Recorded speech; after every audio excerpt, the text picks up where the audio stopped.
close to you. There's someone out there.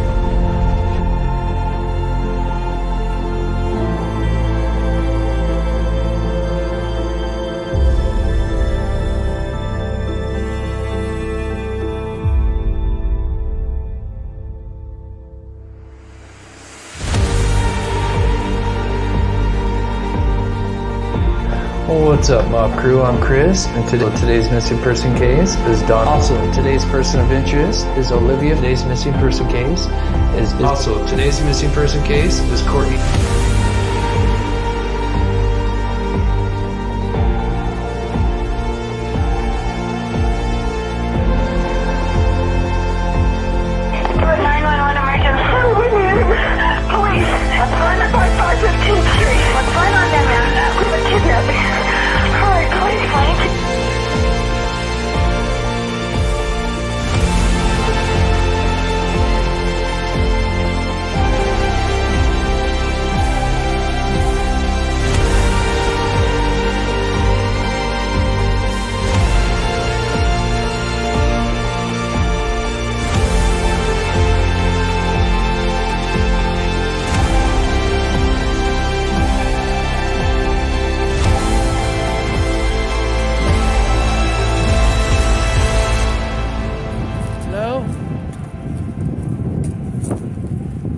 Hello? Oh, nothing more creepier than a freaking shaft. Hello?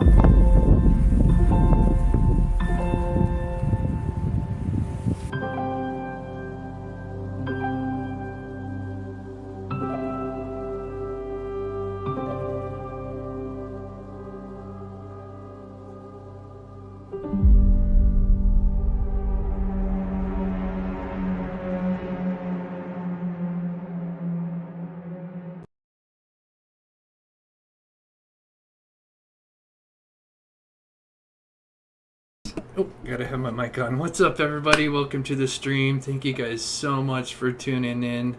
I am Chris with Monsters Under Our Bed. I cover murder, mystery to the paranormal. And today we're going to be talking about the Delphi Murders and Kegan Kline and his cousin Travis Trexler, who was recently arrested. And we'll kind of go over the possible connections to all that and how it may be related to the Delphi murders. But before we get started, I always like to feature missing person posters. And I just got a couple of requests from some family members. And so we're going to go over those real quick. And I'm just checking the chat. But yes, thank you guys so much. If you can hear me, put a 1 in the chat if you can. Yeah, Shannon, I give you a wrench just because I'm kind of short on mods, if that's all right.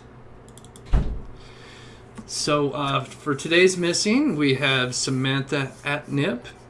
She is just 23 years old, was last seen on January 24th in Quartz Site, Arizona. Family thinks she may have gone to a gem show in the area before her disappearance. So if anybody has seen her or lives in that area, please keep a lookout for her. Just 23 years old. Phone number is 928-927-4644. Thank you guys so much. And there we go. Got Tom Ann. Hello, Mob. Hope everyone is having a beautiful day. I think KK was involved to some capacity, or it just seems highly circumstantial on every aspect. The odds are astronomical. New stuff coming out. I agree. I think there's just way too many coincidences at this point. But I think we're still kind of in shock that there's a lot going on that could be related to Delphi, which there hasn't been anything for years as far as something to this degree. Thanks so much, buddy, for the $10. You're awesome. And so we got one more. This came from his mother contacted me, I believe, yesterday or the day before. This is Graham Latcher. He was last seen on June 6th, so not that long ago. And he was the location was Bangor in Maine.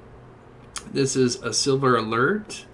He was at 37, so I'm assuming he's 38 now. When he went missing, he's 5'11", 200 pounds, blue eyes, brown hair, shoulder length. He's got a long beard, mustaches, and glasses.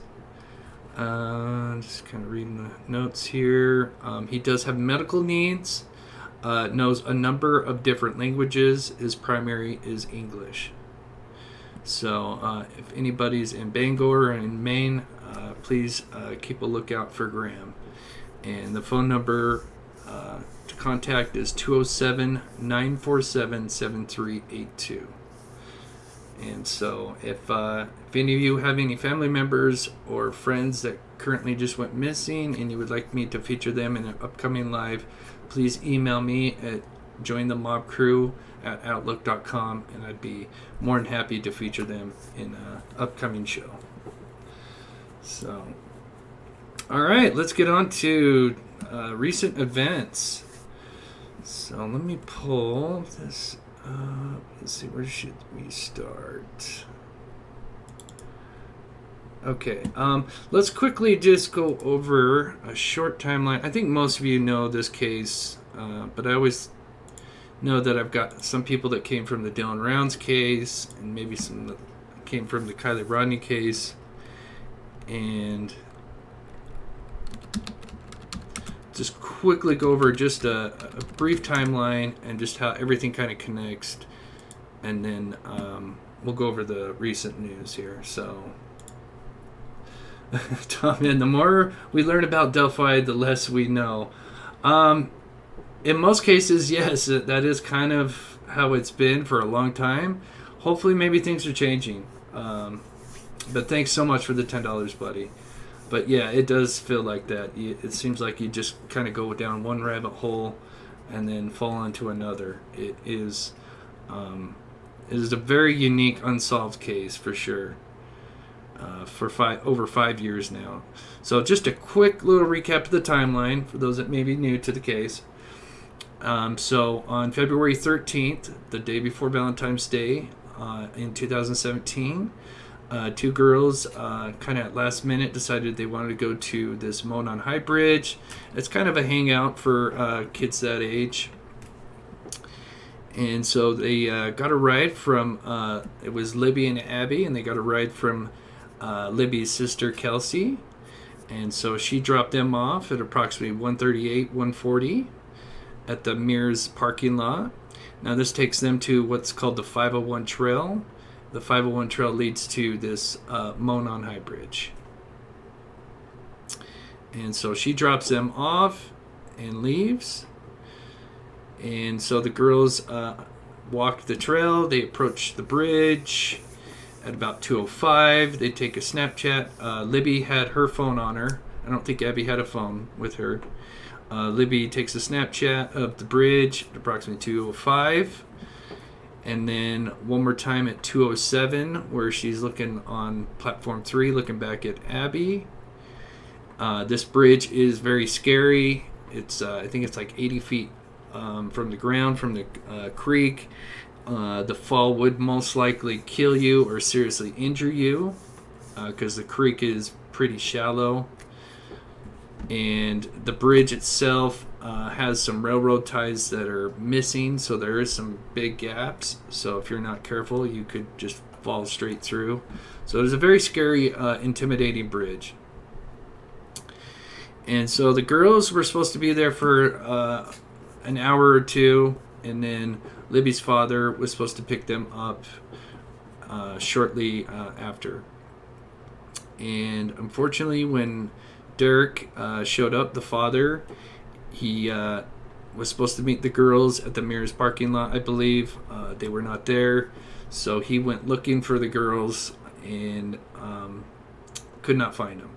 So then they called law enforcement. Law enforcement shows up. They build a search team. They look for the girls that first night.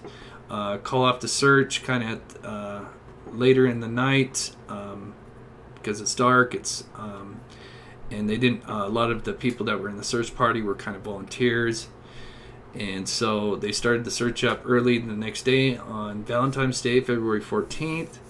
and sadly they would find the girls just before noon, I believe, and they found them on the other side of the creek here, approximately right here, about I believe what is it, 20-30 yards from the river, or 20 feet, I believe. So Libby was smart enough to pull out her phone, because when they were at the end of the bridge, they noticed this guy walking on the bridge, approaching them, and so she pulled out her phone, and we believe this was taken via a Snapchat, because it's supposedly only 43 seconds long. But this is supposedly the suspect. What you're seeing here is just kind of a 1 second loop that just replays. They also did get some audio as well, and that's this guy saying "guys down the hill," and we'll play that, and then we'll get caught up to everything else. Guys, down the hill. Guys, down the hill. Guys, down the hill. All right. Okay, so that's just the basic timeline, and then they would release 2 sketches as well. Here, I'll pull that away. The sketch on the right would be the first sketch they released.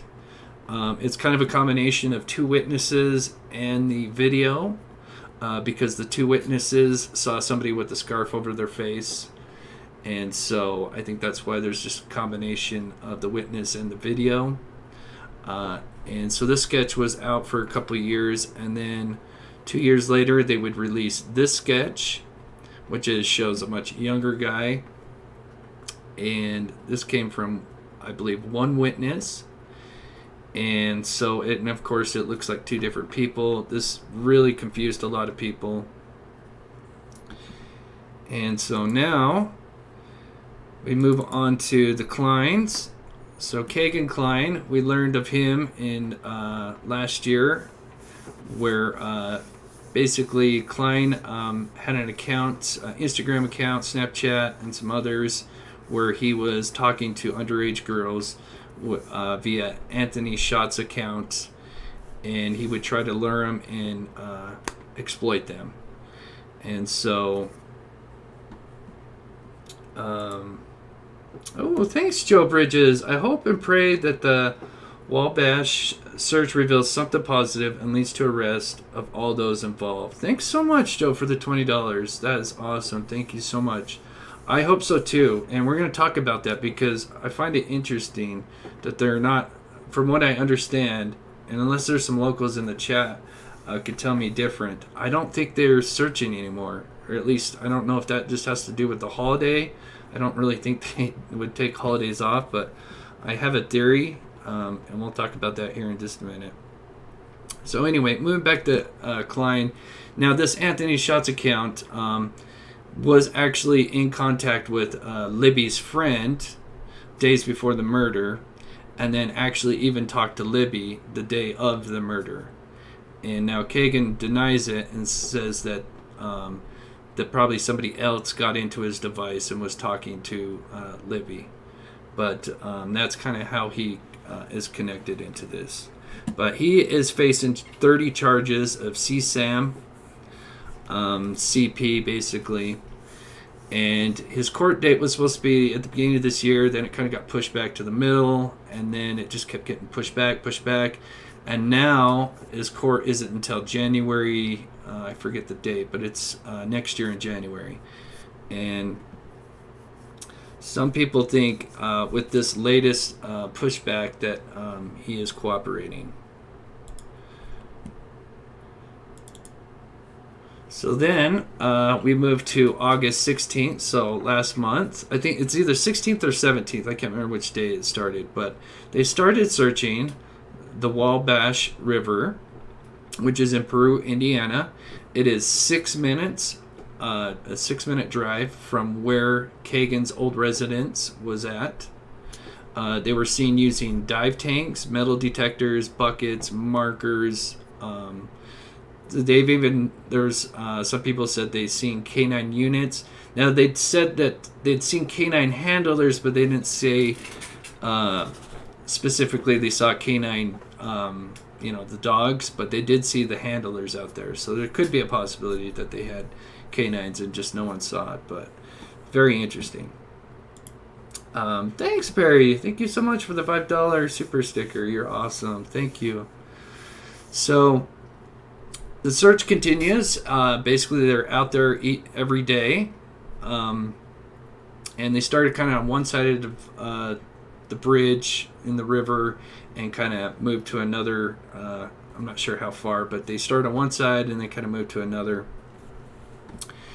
And during this time, the Murder Sheet podcast had done some recent episodes, and they claimed that Kegan Klein was released on August 19th, and that he was took a car ride to the scene where they were searching.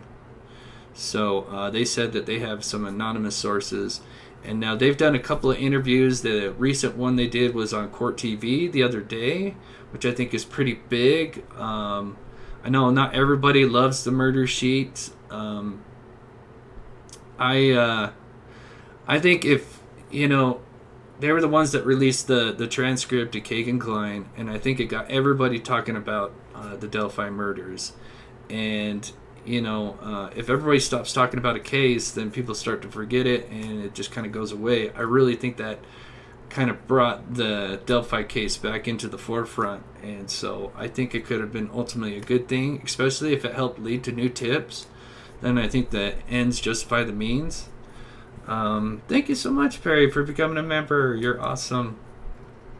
And so yeah, and then basically they just kind of doubled down. They were on Court TV basically saying that their anonymous sources say that they'd seen Kegan being taken to this river.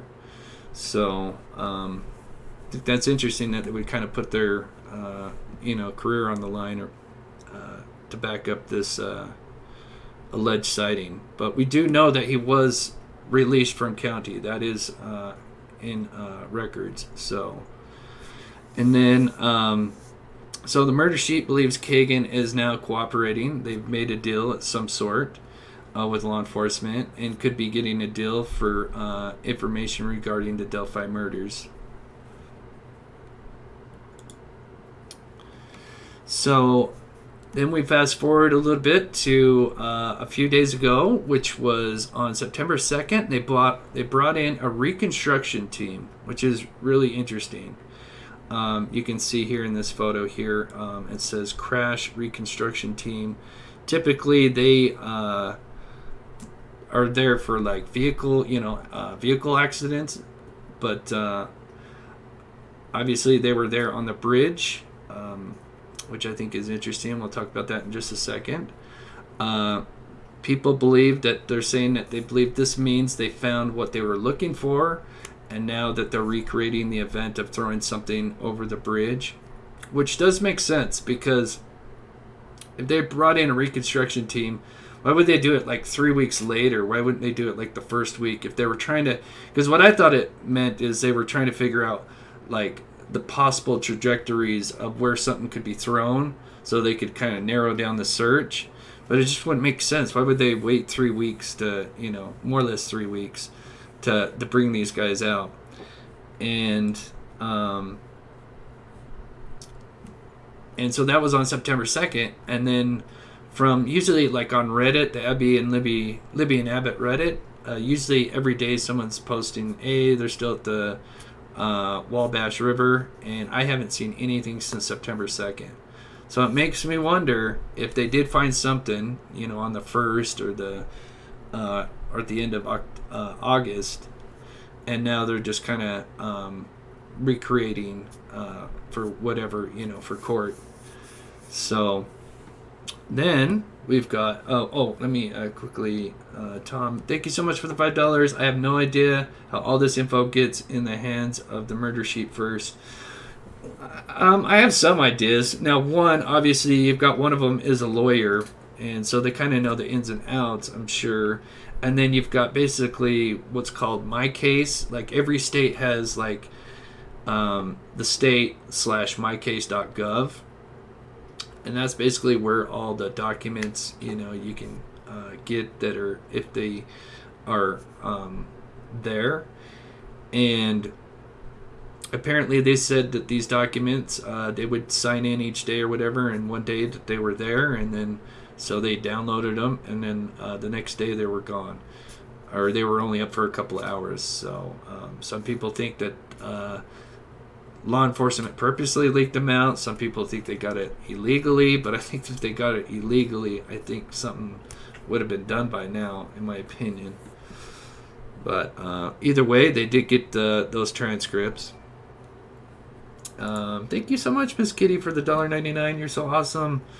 So now we've got Kegan Klein's cousin, Travis Trexler, who was arrested on a warrant for. So he had a DUI. He had a warrant for his arrest for a DUI that he had back in September, or November, excuse me. Yeah, so a warrant for his arrest for DUI last year in November, and we'll look at that. But they arrested him on September 1st, which I think the timing is just, there's so many coincidences now that just, to me, things are starting to maybe add up here. So he was arrested on the 1st of September. If they did bring in this reconstruction team, because they found what they were looking for a day prior, would this mean his arrest? He was arrested the day they found something.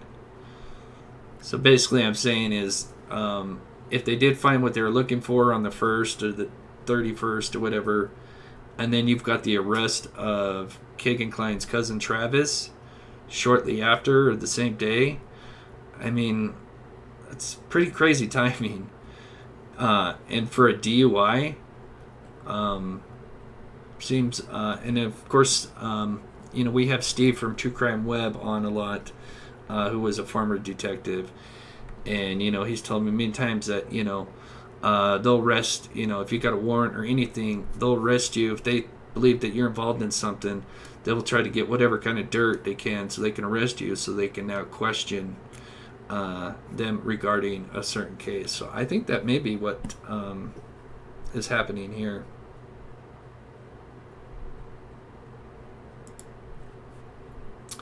So Travis Trexler, who was born in 83, is 38. He's the cousin, obviously, of Kegan Klein. I don't know where he's living at. I've seen two different addresses. The main address that he's had for the most part is the one in Country Club, which is just slightly northeast of the house that Kegan was living in 2017. What's interesting about this is on the day of the Delphi murders, Kegan Klein's cell phone was pinging off the Wi-Fi at the Country Club home in Peru, Indiana, where his cousin Travis was living at. I think that's very interesting. Thanks, Miss Kitty, for the $4.99. You're so awesome. So, and then after the murders of Abby and Libby, Kegan would do searches, multiple searches, but he would do internet searches like how long does DNA last?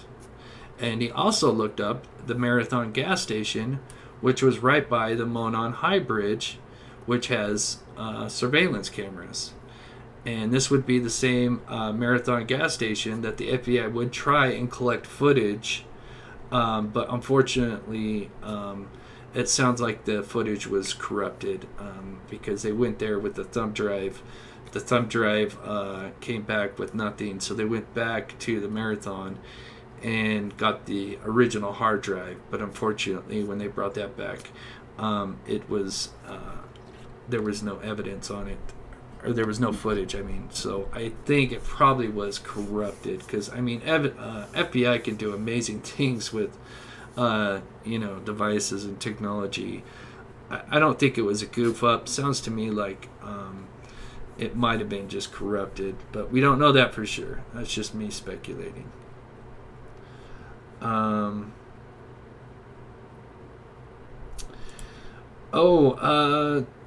Where was Graham last seen? What was he doing? Let's see real quick. Sorry. I don't know. If I get some more information, I will put it in the description of this video. Seriously. Are you from that area? Because yeah, this came from his mother, so this really means a lot to me. I mean, every missing person means a lot, but you know, when it's a family member, or especially a mother that's missing her son, if I can get some more information, I'll let you know. If you want to email me, especially if you live out there, I'll see if I can get some more information. So, sorry. So moving back to this. So a list of bunch of strange coincidences. We've got the search of the Wabash River, which is 6 minutes from Kegan Kline's old residence in Peru, Indiana. You've got Kegan being released out of county on the 19th, which is a few days after the search of the Wabash River began.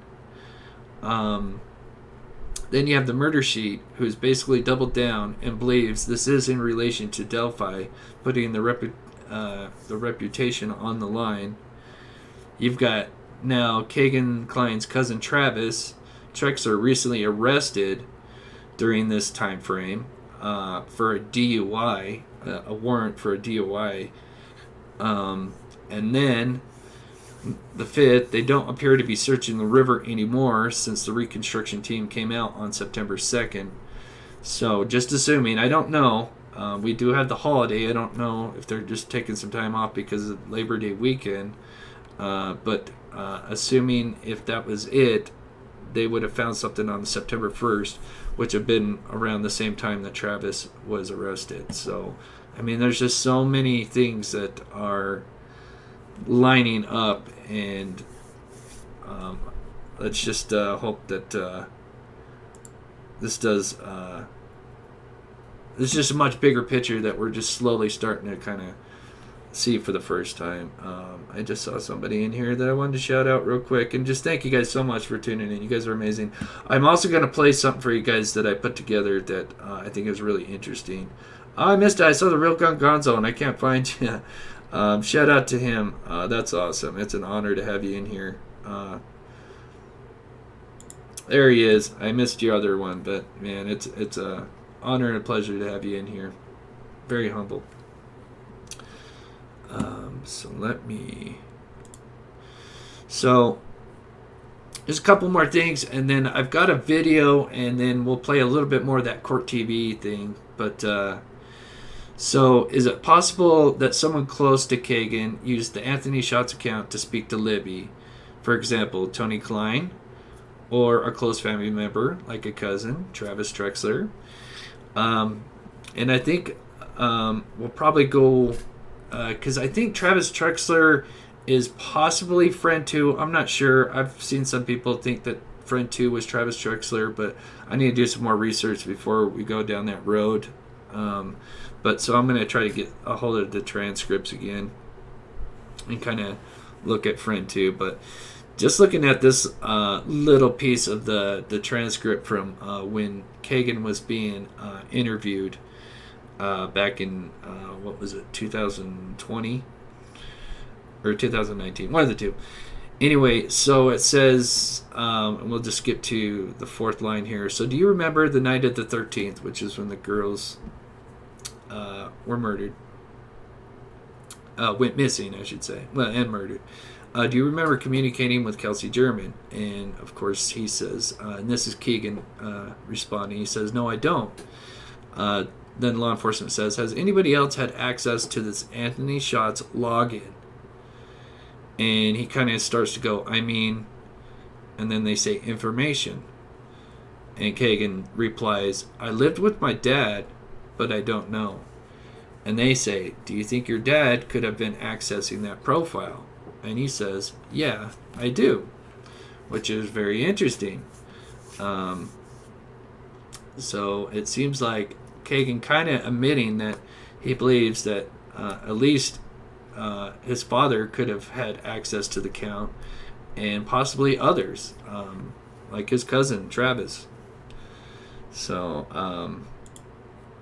thank you so much, Alyssa, for becoming a member. You're awesome. I'm just checking the chat real quick. Let me know if the chat gets too fast, mods, because we got almost 1,000 in here. I'm also going to play here in a little bit a reenactment that was done. I think it's very interesting, especially if you're kind of newer to the case, just to get a look at what it would have been like to what these poor girls went through, and just what it'd be like to kind of corral two girls down this hill and stuff. It was done by Anthony Greeno. I know some people are fans, some other don't like him. Let's just try to be Team Abby and Libby. I think the reenactment is great. It really gives a great perspective on just the terrain. So we'll watch that here in a little bit. So this is Travis here. This is another picture of him. So it says he was arrested nearly at 9 p.m. Some of these details are wrong. It says he's 36, but he was born in 83. I was born in 83, so he'd have to be 38 or 39. And then it says on an unknown warrant. But if we look over here, I pulled up his Truth Finder report. And so it looks like so the offense took place almost a year ago, I guess. Yeah, September 26, 2021. It's a felony 6. And then they put out a warrant on November 23rd of last year. And basically it's operating a vehicle while intoxicating, endangering a person. So basically a warrant for a DUI arrest. So, and then it's kind of got his description, which puts him kind of in a ballpark of BG. It says he's 5'10", 160 pounds. Now they took in the height and weight away from the FBI .gov site, and really just left the age and hair. But they used to have the height, I believe, at 5'6" to 5'10", I believe. And then the weight between, I believe, 180 and 220. So it sounds like he's a little bit on the slightly skinnier side. But obviously this is now. I mean, he could have weighed more then. So he could have been BG. I know a lot of people think Kegan Klein is BG or his father. I personally don't think Kegan or his father. I would say out of the two, maybe Tony. But I do believe that Kegan does know something. Either way. Yeah, so Travis did have a few past offenses, nothing major. So that's why I want to tread carefully with Travis until we know more. But Travis mainly had a couple of traffic tickets. He did have a criminal charge for, I think he stole like $300 or $400. But mainly a couple of traffic tickets, and then that, I think it was maybe a misdemeanor charge. I could be wrong, but basically stealing like $300 or $400. And then a DUI charge.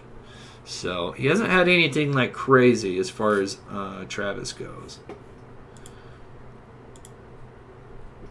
Yeah, so that's a great point, Tom. Man, put out a warrant a year ago, and now they're just serving the warrant. That's what I'm saying. Yeah, like I said, there's just so many coincidences now, and we just kind of take a look at the map here.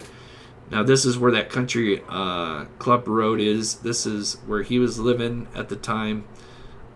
During the murder, Kegan's phone was pinging off the Wi-Fi at that country club residence here. Kegan Klein's residence is not far from this location.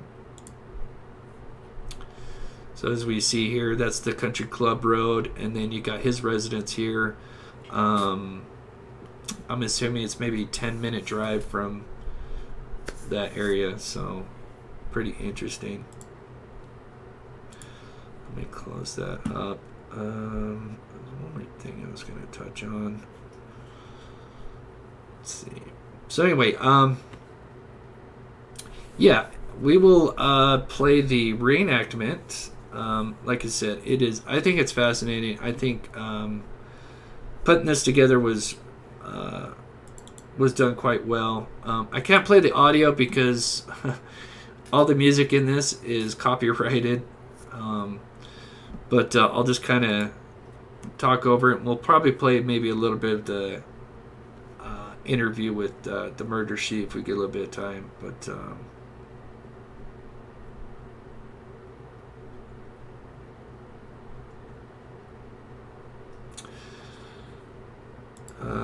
Aaron has a video of Tony Klein's friend. He ended fast as he said something is happening. Wow.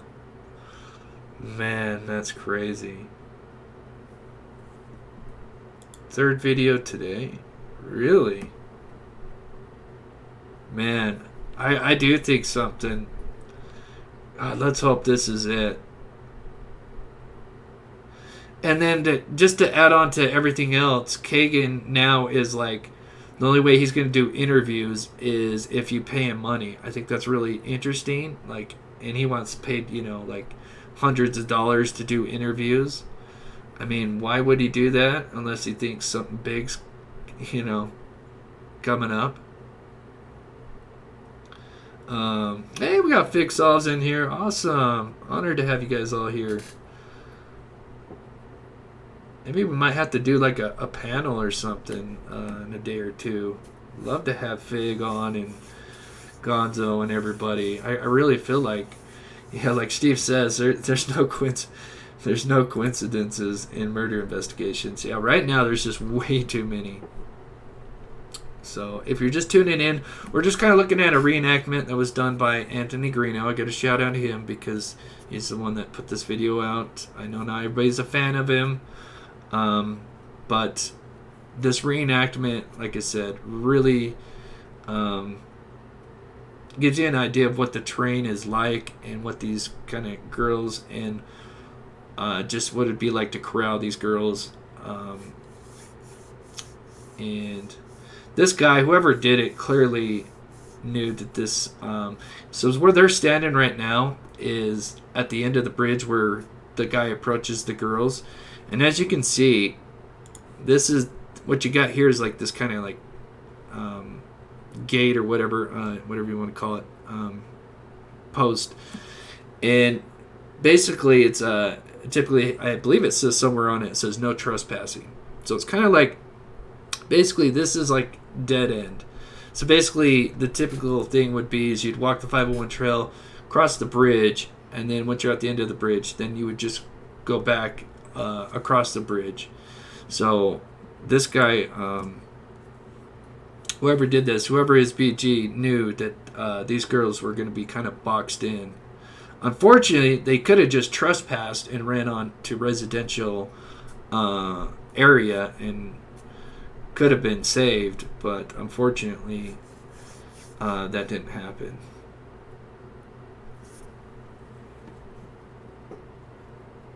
So I'm going to fast forward it here a little bit, but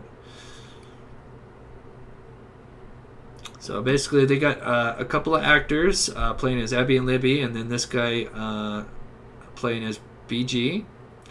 BG, as we see in this photo, was somewhere around platform 6, which is to the right, we see here. And then he would have caught up to him shortly after. I believe he had a gun and a knife or some kind of bladed weapon. Now, there could have been 2 people, but this theory is just what they're playing in the reenactment is just one guy. Let me skip this forward a little bit here. So this is just kind of showing what it'd be like to corral them. So they would have to go down 2 different embankments. They're both really steep. It's believed that the girls did try to attempt to run across the river instead of being forced across the river. but there is a possibility that they could have been corralled past the river. But I think that the girls tried to make a run for it. They did find Libby's shoe on this side of the creek, which means it's a good possibility she could have fell, or she just kind of ran out of one of her shoes. So this just kind of gives you a look at what the river was like to cross. It's not too deep, but it's cold. You got to remember it's February. I mean, that thing's got to be ice cold. I remember this actor saying, and I remember Frank saying that when he entered that river, I mean, it's really, really cold. The other thing that you notice is this embankment. It's really steep.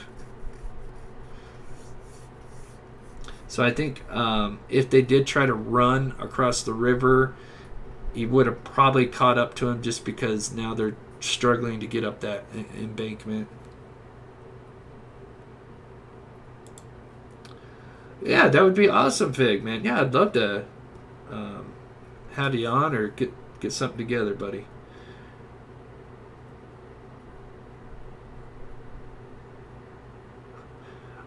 Oh, okay. Thanks, buddy. Yeah, if I get some time. I appreciate that, Figs. That's awesome. Yeah, Fig Solves, he covers this case. He's done an amazing job. Puts a lot of time and effort into the videos he's done. Really respect that. So this is showing the possibility what it looked like if BG had entered. So we've heard the abandoned CPS building, which is located here. And this would be the route that this guy would have had to take if he did stop at parked his car at the abandoned CPS building. So this is just kind of gives you a visual of what it looked like for him to walk up to the girls from this direction here.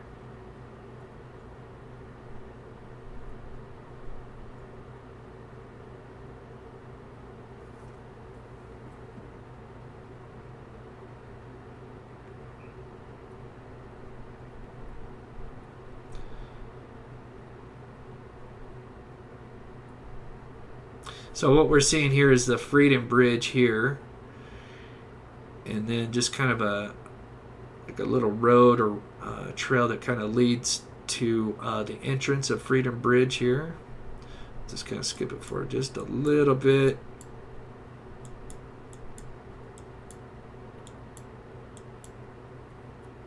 And then there's a secondary entrance at Mears Lot, which would be a little bit further up, which is where the girls were dropped off. It's kind of like a shortcut. There's a main parking area at the Freedom Bridge on the other side of the Hoosier Highway.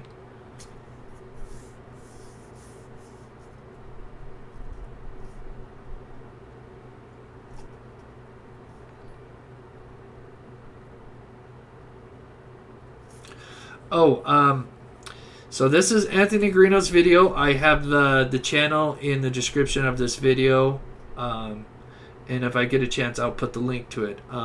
He has 3 parts to the reenactments. We're actually watching. It's a combination of part 2 and part 3.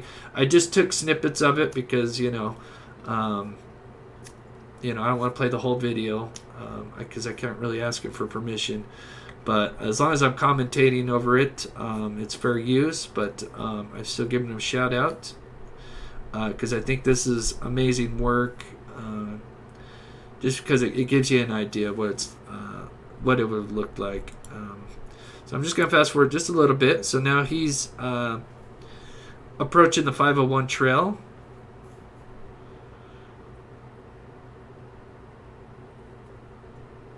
And so this is kind of, I guess, the start of the 501 trail, I believe.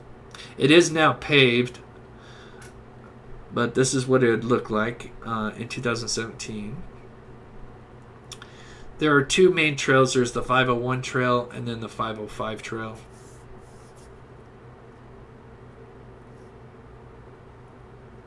Yeah, I will put a link to you guys. Put a link up there for you guys, excuse me.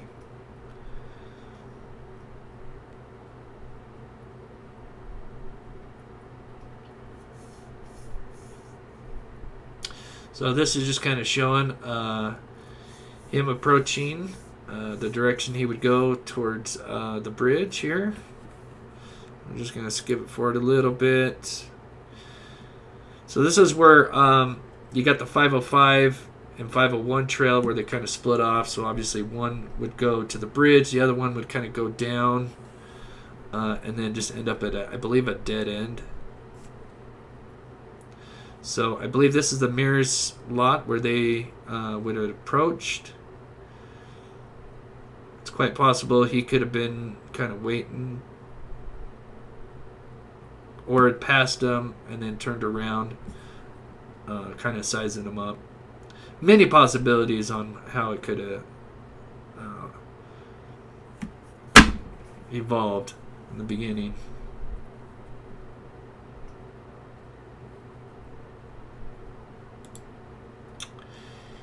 Not sure why they would pay, but I can't imagine anyone going out there. Yeah, a lot of people still go out there. But yeah, I think I'm sure it's nice for, because it is supposed to be kind of a,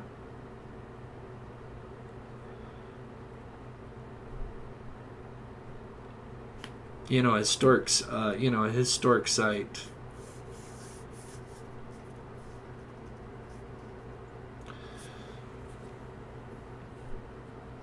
I'm going to skip it just a little bit more. So now the girls are on the bridge.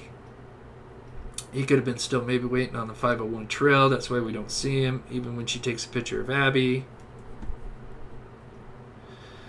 And then keep in mind that Libby and Abby were, from what we understand, Abby was kind of scared of the bridge, which I don't blame her. A lot of people, like even YouTubers, have gone out there and looked at the bridge and won't even cross it because it's very intimidating.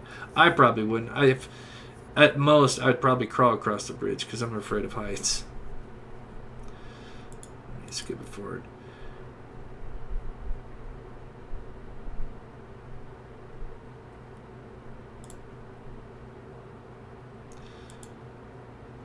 Okay, a little bit more. So there's also a tree stand, I guess, that he could have been, because there's some people that believe he could have been waiting on the other end where they were, which would have been the southeast end. He could have been waiting on that side, passed them on the bridge, and then turned around, maybe just to size them up.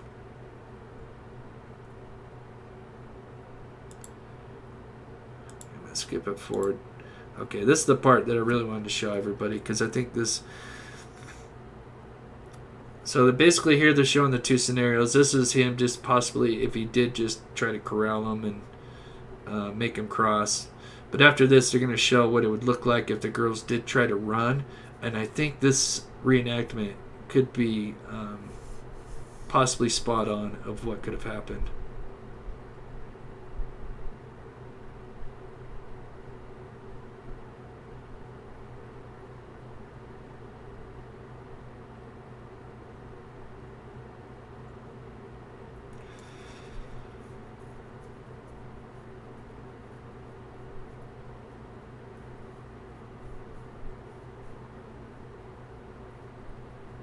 Here we have to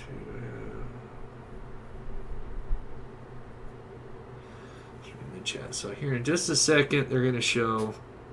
Okay, here comes the one that I think. So this would be the scenario of the two girls running, and I think this is really interesting.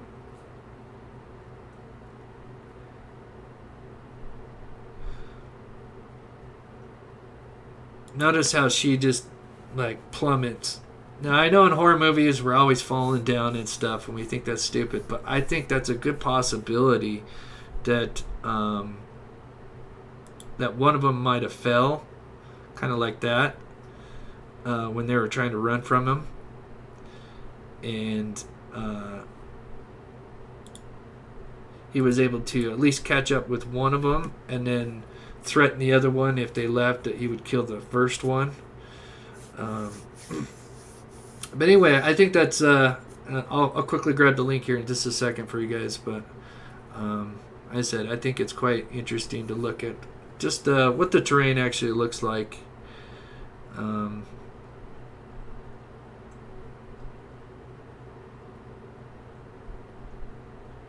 But I think that's a good possibility of what could have happened. And I think that the point, if they did run, was when they were at the... because they had to go down 2 steep embankments. And I think probably that second embankment, maybe this guy wasn't really expecting to be so steep. And he might have lost his footing and kind of maybe fell. And then that's what triggered the 2 girls to try to run across the creek. But let me just show you guys which...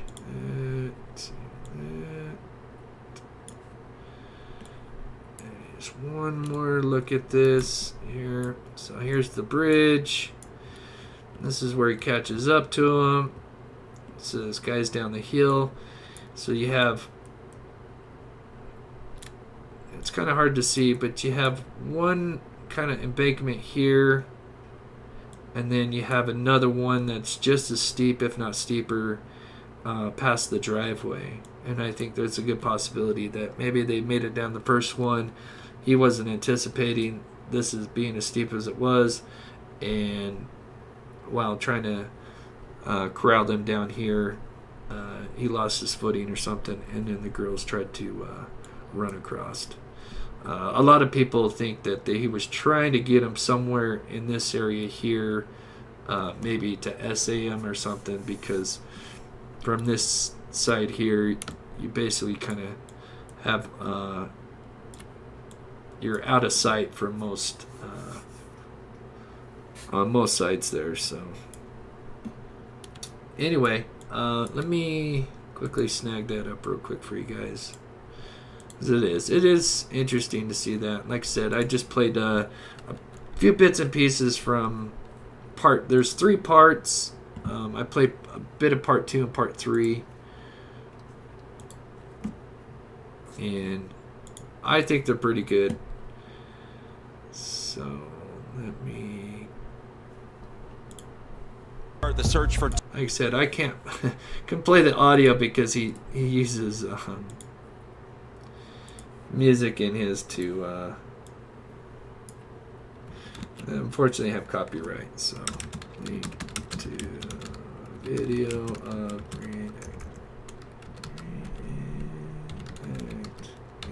So we'll quickly recap what we gone over for those that might just tuned in and missed what we were talking about at the beginning. So just a few quick updates. So we'll just kind of recap it real quick here. So recapping is we've got the search of the Wabash River that began on 16th through the 17th with law enforcement. Heavy presence of law enforcement with dive tanks, metal detectors, sonar, buckets, markers, even seen canine handlers. Not sure if there was actually canines there, but canines can detect electronics. There's some coding that they put on electronics that I forget the word, but that's what they get trained to sniff out for.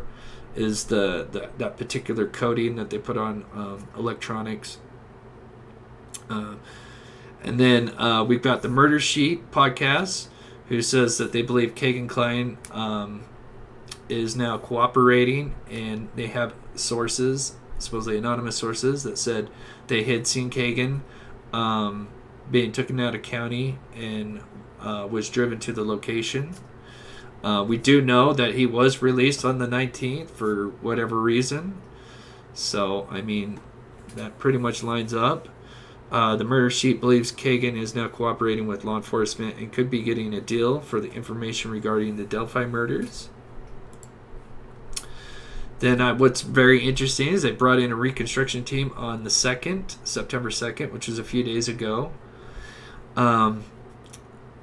I've heard in Reddit people discussing they believe this was because I thought it was kind of odd that they would bring in a reconstruction team 3 weeks, into the search.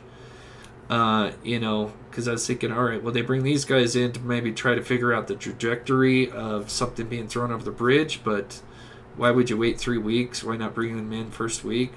So people are taking this as it's a good possibility they found whatever they were looking for, because there has been no sightings, as far as I know, that anybody's been searching the last few days since basically this reconstruction team's been out there. So now they basically found what they were looking for, and now they're just kind of recreating the scene. Then you've got Kegan Klein's cousin, Travis Trexler, who was arrested. He had a warrant for a DUI that was from a year ago, and they just arrested him on September 1st. Let's see. And then, so Travis Trexler, who is 38 or 39, is the cousin of Kegan Klein. He was living at the country club home back in 2017. On the day of the Delphi murders, Kegan Klein's cell phone was pinging off that Wi-Fi that was on the country club home in Peru, Indiana, which would really mean that Travis was kind of like his alibi in sorts. So it's kind of interesting. After the murders of Abby and Libby, Kegan would do many different searches, such as how long does DNA last? He also looked up that Marathon gas station right by the Monon High Bridge, which has surveillance cameras. And we'll look at that one more time. FBI did try to collect the footage, but unfortunately it was corrupted.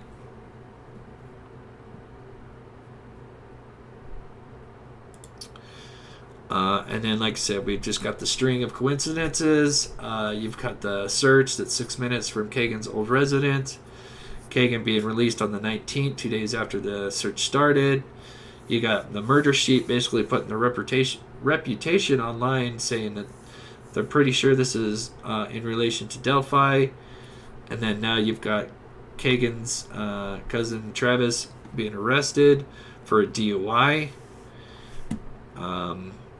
And now it doesn't appear like they're doing any more searches. And then on top of that, you've got Kegan Klein that wants to do these interviews, but he's charging anybody to do an interview, which I think is a little interesting as well. And he's up to his old games as well. He's a disgusting person. Apparently, he's been in contact with females, and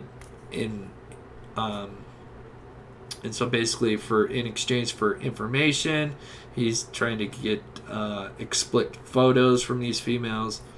So it disgusts me. Basically, now you can contact Kegan through Chirp. I guess they get tablets in the county or something, and you pay a certain amount, and then you get so many messages back and forth. I still need to look that up, but it's kind of interesting. So, and then looking back at the transcript, authorities asked Kegan, if anybody else had access to Anthony Schutz's login. And he said, well, I lived with my dad. I don't know. Do you think your dad could have accessed the profile? And he literally says, yeah, I do. So if he can throw at least his father under the bus, then it's a good possibility that Tony or a close family member could have had access as well to that profile. And so, there's Travis Trexler. And he's 5'10", 160 pounds as of when he got this particular, which would have been on last year on November 23rd. He could have weighed more. It does kind of look on the skinny side, but he could be he's kind of close to the range of BG. But kind of interesting. So I'm just going to check the chat for a minute before we kind of wrap things up. But here's just kind of an overview of everything here. There's just so many coincidences that hopefully everything's just kind of adding up. Hey Karen, good to see you.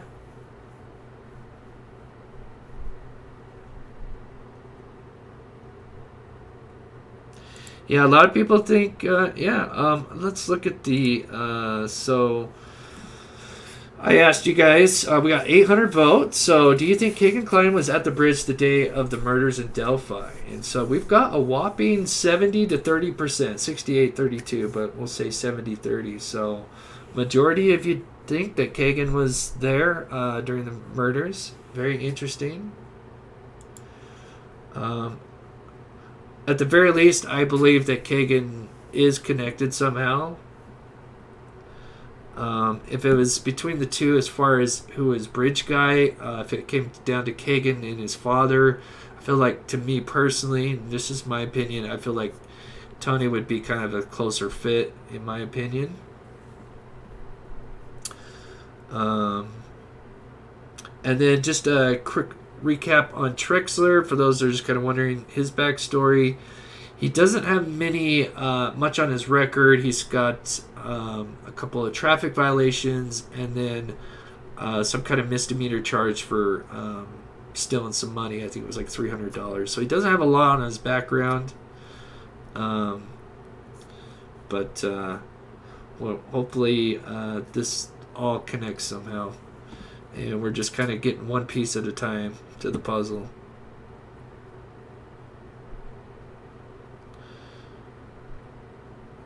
But yeah, I would love to maybe get in touch have Fig on and have a couple of people on maybe tomorrow or the next day and set up a live. And I'm sure. And then I believe his court hearing for Travis Trexler, I forgot to mention, is on September 8th. So that is just around the corner. So that's this week. So maybe we'll get an idea of what else is going on.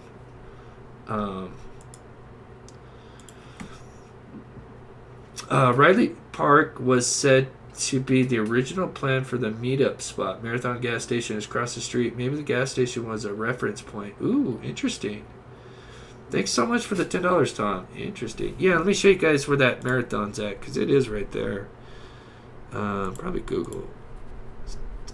Let's do Google Maps real quick.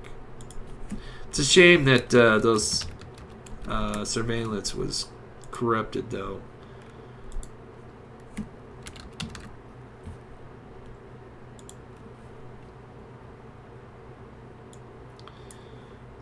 Put that on there, and so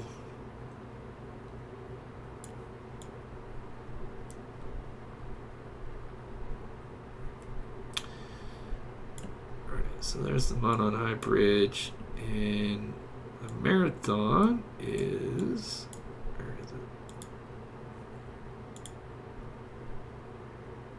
it? Down this road, right? Yep. I think so.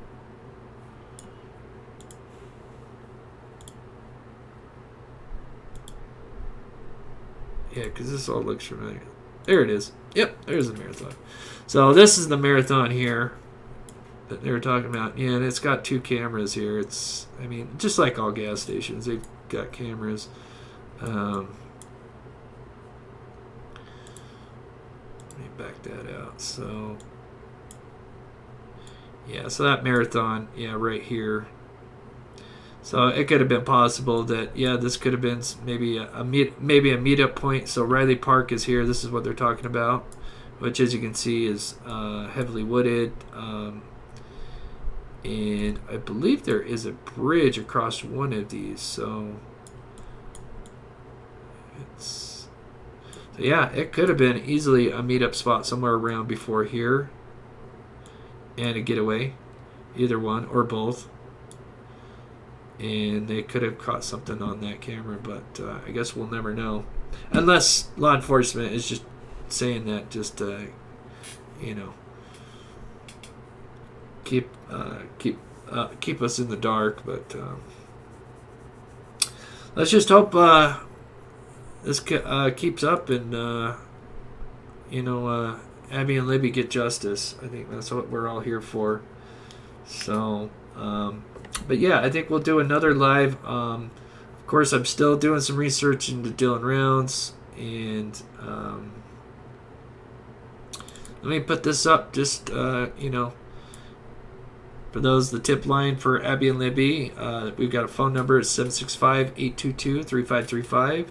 And then you can also submit tips at Abby and Libby tip at CACOSHRF.com. So, and you can find this on FBI.gov, and I think you just look up Delphi or Indiana. So, let's check in the chat here. Yeah. Oh, yeah. Frustrating. Yeah, is an understatement. Very unique. I mean, when do you have a case that you got video evidence, you got audio evidence, 2 sketches, witnesses, but they still haven't caught this guy. So, oh, there's a bridge at Riley Park too. Yeah, that's what I was thinking. Yeah, I think you're right. Thanks, Tom, so much, buddy. You're awesome. Is that best way to support this channel? Oh my gosh, I got the captain in here. Man, I am honored and humble. Oh my gosh. If you guys don't know who the captain is, I just got to tell this one quick story. Before I was a YouTuber, which I've only been a YouTuber for 1 year, but I was aware of Delphi basically since the beginning, but I didn't really follow it until like the 3rd year, so like 2019, 2020. And the first videos I ever watched was from the captain, and I was hooked. Not only just because of the case, but the way the captain, we'll say Captain Howdy, puts his videos together. Amazing. A person that I love video editing, and to watch the captain, the way he puts his videos together, the way he presents his arguments or his theories, is amazing. And I just cannot say how humbled I am to have you in this chat, buddy. Absolute honor. So, God, somebody, I know you really don't do live shows. Man, I'd love to have you on, or just to have a conversation with you. That's so cool. That's like looking up to your idol and then have him in your chat. It's so cool. So that's cool, man. I can't even tell you, man. I could cry right now. That's so cool. So, all right, guys, I'm gonna end on a high note. You guys are amazing. Let's hope this thing continues and there's more stuff comes out, and we get to the bottom of it.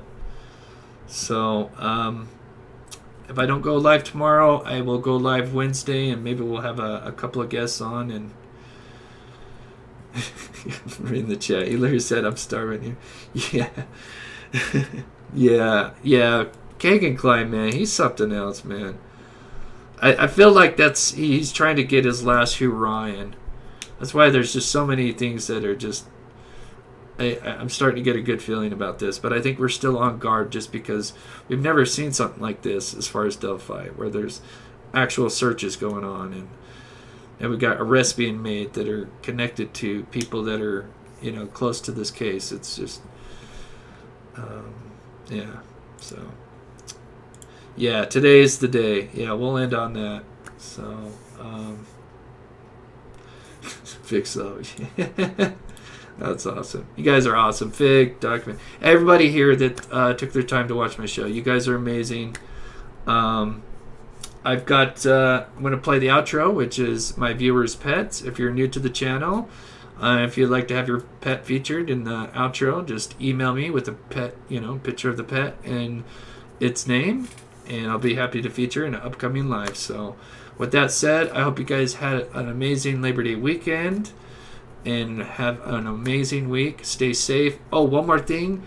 I'm getting together with somebody to get the Adventures with Purpose glass breaker tools, and we're going to try to hand those out to some people in an upcoming show. So for those that, because they can save lives. So we'll talk about that in a future live. So thank you guys so much. I love you guys. You guys are awesome.